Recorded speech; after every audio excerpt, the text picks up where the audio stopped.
And so the journey continues. We are back with another episode. We are back to episode 6, and what a phenomenal time we are having. It is very interesting that we do this podcast today, this topic in particular, and it is something that has been a big part of my life, as many of you, and it's the power of finding time, or finding time being a superpower, because really we don't have time. If you look at your life and you see all the things that you need to do, all the accomplishments that you are pursuing, do you really have time? And for one, I can tell you without flinching that I don't have time to do everything that I want to do in my day.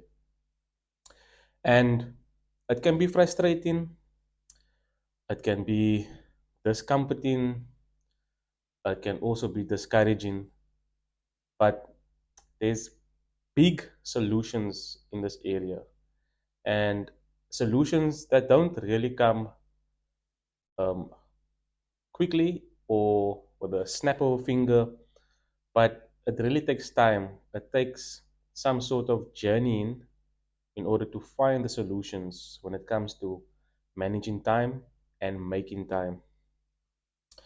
So we we look at time and we think, how can I take my time and how can I make it advantageous to my life?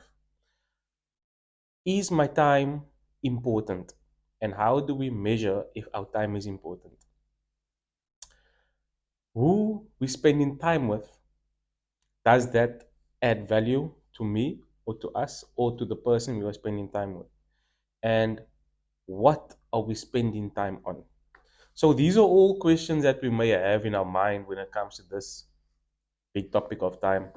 And even in some cases where you think about time, you can resonate it to love. And in many cases, we've heard that the way you truly spell love is Time, because really, in order to build relationships, you need to invest time. And I say invest very specifically because time does not come cheap. And as we know, we don't have time. So if we give someone time, we are really investing. We are really putting in our best effort and putting in a resource into someone or giving a resource to someone that we cannot get back, right? So I don't even want to define time because I think that there's a big nuance when it comes to time, and there's only certain anecdotes that you can use in order to manage time. And I know there are many, many different specialists around this topic. And today I'm just going to share what I believe I have done in my life that has allowed me to manage time. And in the same breath, me finding time has really become my superpower. Because if you think about it, if you sit on your phone for an hour, you can never get that time back. And that's what we do. And yet we don't have time. So, just a quick story, if I may. In 2022, right, which was last year, for most of the year, I was busy doing an MBA and building business. And I only wanted to do this MBA this year, right, 2023, because it had been my goal since I was 23 years old, I think it was, that I want to do an MBA at this particular time in my life because it's going to lead me to this particular thing, right? But in 2021, I found this institution and it was phenomenal, like a phenomenal institution. The interface, the messaging that they were using was great. And I found out that they are really a cool platform and institute to do this with. So I went on the journey, and my goodness, I have no idea where I found time to do this MBA. Because you wake up in the morning, right? You do whatever you need to do, you freshen up, you prepare yourself for the day, and you get into the day. You do whatever work you need to do, right? And then you have your certain things that you need to do, family or certain commitments. And I was very intentional about this MBA not interfering with my current life. So whatever I was doing, whatever I was committed to, I was very intentional about not changing anything about my life at the time. And the reason being is because I understood that this MBA would really, really add a lot of value to me, but I was not going to allow it to interfere with what was currently giving me energy, what was currently fueling me, what was currently giving me life to do more and to be more. So there were certain things that I was doing that allowed me the energy to do this MBA. So I was not going to replace it. And times it was tough. There were times where I was way behind because I didn't have time. There were times where I had to sit on a Saturday for about 8 hours, 10 hours, kicking out coursework, and then sitting at 2 o'clock in the morning doing an exam. And this is how we sort of find time, right? When you are in a space where you have no idea of where you're going to find time, but the only solution that you have is to manage in such a way where you put everything into that particular moment. So I want to say this, that a lot of times we think we are wasting time, but it's because we are not putting all our energy into it, into that particular thing. So when we are, for example, doing work, we feel like this day is going, or we're lagging, or we're slagging, or something is just like not feeling good. But it's because we are not really invested into what we are doing. And in that way, we are wasting time. Because at some point, you will realize that you have not done that job to the best of your ability.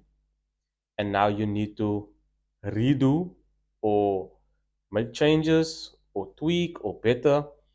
And then now you have to find more time. And we're always in the space of chasing and adding time and so on. And I think that, especially in this dispensation of, let's say, college going students, university students, and the new workforce, this group of people, I'd say, they they never have time, because most of the time is positioned or set aside for chilling and for doing what they think is best for them. And like, sometimes to me it's a bit frustrating, because like, I have a sister that is 9 years younger than me, and she works extremely hard. I know it. I work extremely hard too, but she always has less time than I do. So it's a funny thing, in a way, that sometimes you don't have time because you just want to spend time doing nothing. And I think that that is maybe where people differ. I think generations, in a sense, differ. And we can't necessarily look at this thing called time in isolation because there's many different facets, many different things that we need to look at in order to understand this thing called time. And when you look at, if you have a specific amount of time to complete a task, and I think if you look at university, we don't really have time, because when you think about the amount of work that you need to do, like, geez, it is a lot. When I think of my life or my time at university, I didn't have time because 65% of my time that I spent at university was in the multi-purpose center. And clearly, I didn't have enough time to do my work. I didn't have enough time to study because I just didn't want to make the time.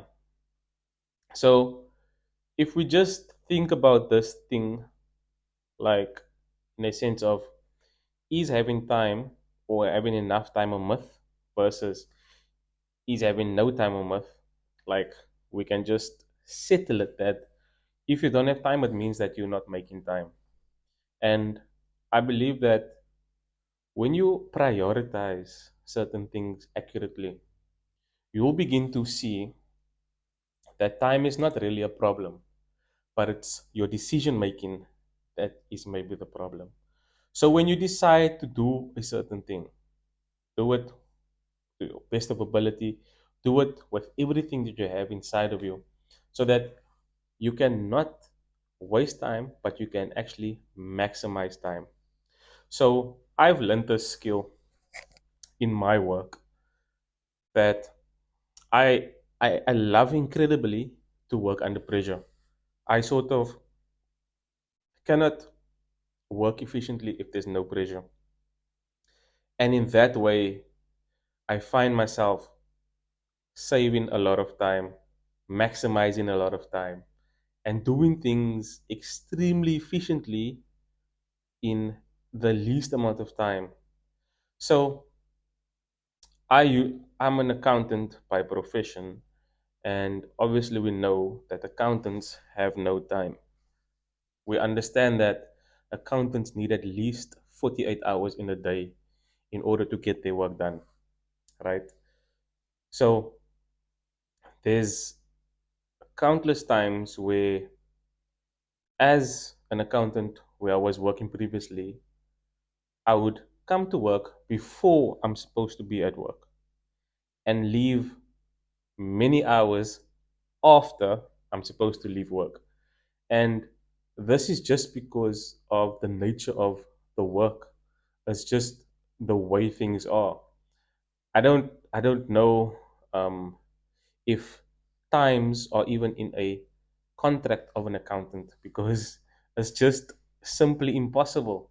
But I've learned over the years that when you are doing something, to really focus and put yourself into that situation, to complete it to the best of your ability, and you realize that you have done it in record pacing time.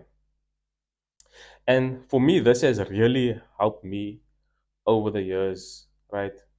Another thing that I realize is, when you're spending time with people that you love, when you're spending time with your family and your friends, to really be in that moment. Because when you say you don't have time, it means that you don't have energy to do what it is that you need to do. And for me, spending time with family and friends, and just being in community, it really gives me energy to do better. It really gives me energy to want to, you know, knock out things so that I can maximize my time with family and friends, rather than spending all my time with work in front of a computer and crunching numbers and so on. And it's a promise that I made to myself even before I got married, that I vowed to myself that I will never allow work to get in the way of spending time with my family. And that is something that is very personal for me, because growing up, when I was very young, we there was a lot of time where we were just together as a family. And as I was growing up, becoming a teenager, I would not be so much with family, but rather spend time with friends. And I realized that it may have severed certain relationship with family, but we understand now that when you know or when you're conscious about something, you have the ability to take your time and reignite that thing and redeem the time that was lost. So, really immersing yourself into your family or friends gives you energy to pursue your function with a lot of efficiency. And that's what I've learned over my tenure or my time in work. And a very interesting story that that I've heard a few years ago. So we all know Bill Gates and Microsoft, and I'm not going to get into much of the detail about that, but there's something that he did in terms of his business and the structure and the way they did things. And he said this, that he will only hire, or I say only by paraphrasing, obviously, but he will look to hire lazy people rather than people that are hardworking or efficient, because the lazy people will find a quicker and an easier way to do something. The proficient people will just follow the book. And I don't know, maybe it's true. Maybe if there's someone that is listening to this that can vouch for him, I would love to know. But I've always seen myself as hardworking, but also looking for easier ways to do something, because I want to maximize time, because I enjoy extramural activities such as sports, going to the beach, spending time with family.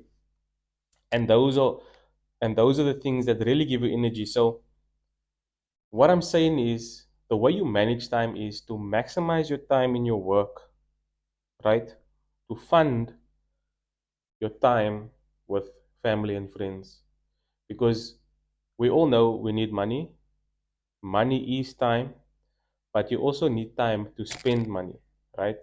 So we use the time that we have, right, when we are making money to multiply our income so that we can make more time for spending money and spending with family, spending with friends. So it's interesting when you are busy, right, making money, you don't refer to time as income time. But when you are with friends, family, when you are buying something, it's always spending time. So when we understand this thing of we spending time, we need to then, on the other hand, create an income source that can multiply by the spending of time, so that we can have that energy to enjoy the time we are spending and not worry about, am I gonna have enough time to do my work? Am I gonna have enough time to generate the amount of income I need to? So there's many different ways of thinking about this thing called time. So this is just my anecdotes about times and how I have managed this thing called time over the period of my work. And I'd like to sort of say that finding time to do the right things will elevate you, will give you that energy. Finding time or allowing yourself the time to do wrong things or wasting your time, it will essentially cripple you and you will feel fatigued. So find the time or position yourself the time to allow yourself to have the energy when you are doing things, rather than spending time on certain things that will cripple you. Like we all know, we are habitual beings. So by such time, we have all found ourselves in the space of we are on social media many hours in the day. And when we get to the end of the day, we're like, what did I really do today? And when you think to yourself, I just spent time on my phone all day, and it doesn't feel really good.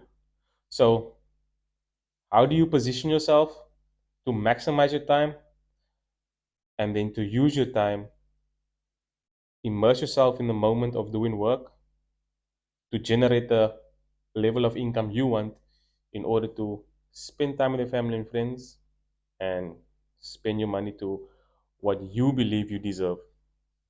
So, and it's very important to do this or to manage time because you need to value your own time. As we all understand, time is money, money is time, and you can't necessarily separate the two. So, if we understand our priorities and if we understand that what these things are that allow us the energy and give us the energy, we will win. So, thank you very much. I thank you all for listening to this podcast. This is Dee-Boor. I'm Andrew James Stewart. I'm living my dream, and I hope you decide to live your dream too. We will see you on the next episode of Dee-Boor in 1 week's time.